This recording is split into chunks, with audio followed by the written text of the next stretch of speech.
Magandang gabi sa inyo mga paps. At eto, nakapark muna ako ng maayos syempre.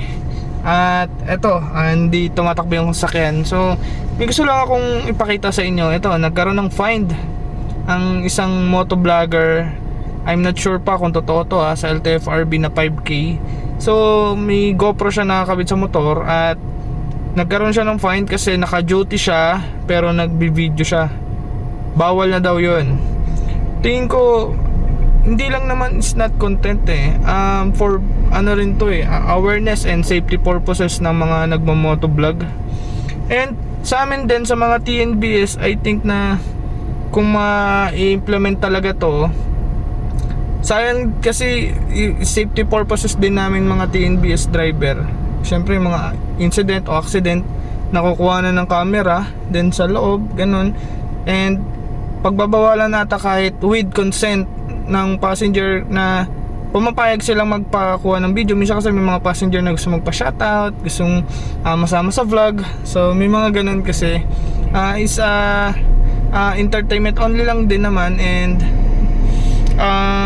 sana maayos yung gantong issues.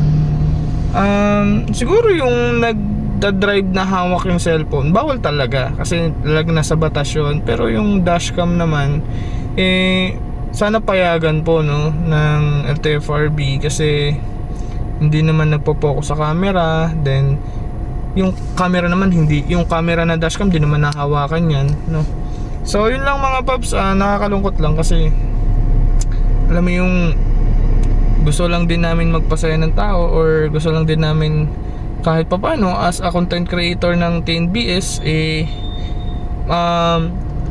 lumawak din yung aming nagagawa. So ito katulad pagko-content and pagti-TNBS ganun. So yun lang mga paps, ingatan lahat. RS, may parating na bagyo.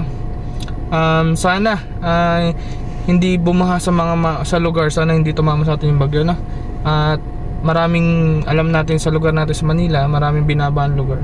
So yun lang mga paps, ari sa inyo, ride safe.